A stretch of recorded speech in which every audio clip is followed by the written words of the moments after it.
Hi folks, I'm Jessica and I'm here at Always in Stitches in Noblesville, Indiana. Today we're going to show you some fun feet that you can use on your sewing machine. Today I'm working at a Continental M8. It is one of our biggest machines, but most of these feet are available with even my small favorite 4120.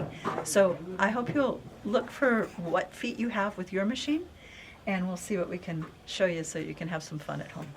This is the ruler foot for the Continental M8. You see it's got this really deep foot on it. This one has a shank that connects where the screw is on the shaft of the machine.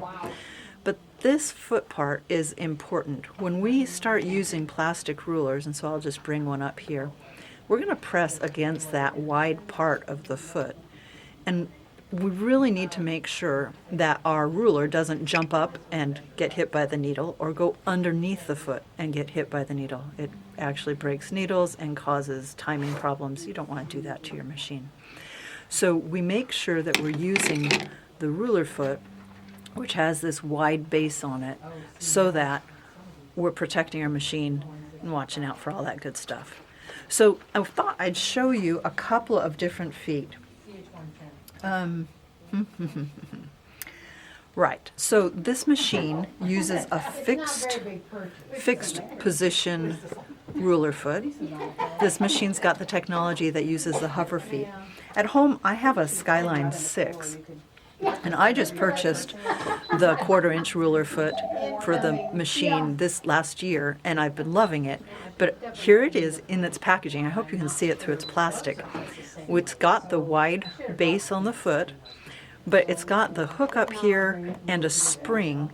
It actually looks a little bit like the darning foot or my pogo stick, but this one hovers. It doesn't bounce up and down. There's actually a little adjuster on that spring so that you can change the height of the ruler foot with that.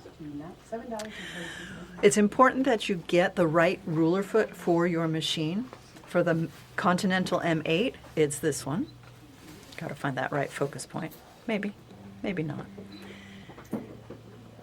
You can also use the foot with a spring. This is similar, but notice that this particular foot does not have the wide base of the ruler foot. So you can't do ruler work with this. You could do free motion quilting.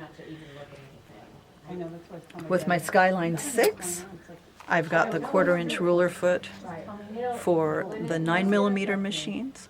If you've got a 4120, my favorite little machine. Now this one's upside down in the packaging, so I'm turning it around so you can see it right side up. Here's the big base of the foot, and then up here there's that adjustable screw so that you can change the height relative to your fabric. So we've got the foot for different machines. So you need the right one for your machine. For this machine, it's the fixed connection. It just goes right on here. Screw it on, tighten the screw. There's actually a setting on this machine so that you can set the height that it hovers at. That's why it works so well. So I've not gotten to the right spot. Put it on a movie or Have to go back. That's what it is. I was in the free motion folder. I need the ruler work folder. That's what I need. It tells me I need foot QR, and that's what I've got on there. My feed dogs are down so that I'm in charge of moving my fabric. And we're good. It does say for best results use the straight stitch needle plate. That's the one I've got on there. It's the plate that has 1, 2, 3 holes as opposed to the zigzag plate which has a big oval. So the straight stitch plate is a little better for doing free motion work. And so here I am, I'm ready. So I'm going to put my needle down, needle up, pull my tails. There we go. Now my tails are free. The nice thing about bringing my tails up is that I know that they're not going to make a little mess underneath. And let's see. Peter, what do you think we should do? Curves or straight lines? I would start with straight. Okay. That's the easiest to do. We'll play with some Curves straight are lines. tricky. Actually, they are tricky because, so with a straight line, what you're doing is I'm using my hands to make sure that this ruler stays in contact with the ruler foot. Have to be careful not to push too hard down, because then I'm going to be holding the fabric down. So it's finding this balance between holding it tight enough that my stitching doesn't push it out of alignment. In fact, we'll make some marks here on the fabric. I want to go from back here to somewhere out here and make a nice straight line. These ruler feet, if you can see, the needle is in the center of that foot. And it's actually a 1/4 inch away from the outside edge of the foot. So wherever my ruler is, my stitching line is going to be a 1/4 inch away from that. Now I'm trying to find my little dots here, and we'll just see how this goes. So I hit start. I'm at a kind of a slow speed because ruler work is slow and precise. And so again, I'm in charge of the length of my stitches. So I'm holding the ruler with my left hand, moving the fabric with both my left and my right hand. Here I am at a pause point, hit stop. Now I'll tell you, don't tell Kathy, I got out my foot pedal and plugged it in at home because I needed more hands. I have 2 hands, one hand on the fabric, one hand on the ruler. My nose doesn't work well for pushing my start-stop button. So I've plugged in my press power foot at home, and I use that pedal. I know she loves the start and stop button, and I use it for regular sewing, but for most of my ruler work, I do use the foot pedal. Now what I'm looking at here is there are lines on this ruler, so I'm aligning one of my lines on my stitch line, and I'm just going to do a little angle. So here we go.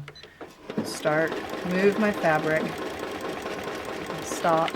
If I want to carry on, I can just move my ruler and start again and carry on and continue that line. Now Peter's comment about circles being a little tricky, you have to maintain the contact so that you can do your curve, so you're always changing the angle. Let's see if we can do a bit of a curve here. We'll just go like that.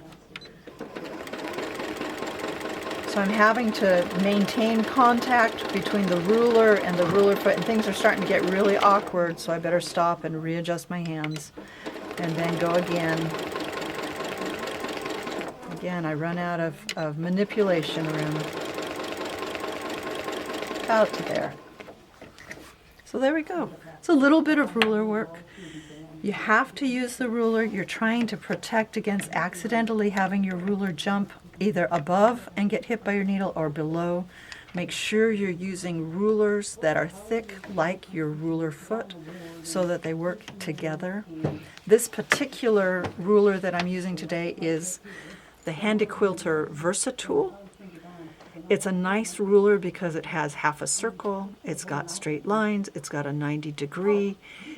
If you need one ruler to start, this is one of the ones I recommend. So with that, happy quilting. Enjoy the different feet that you can put on your sewing machine.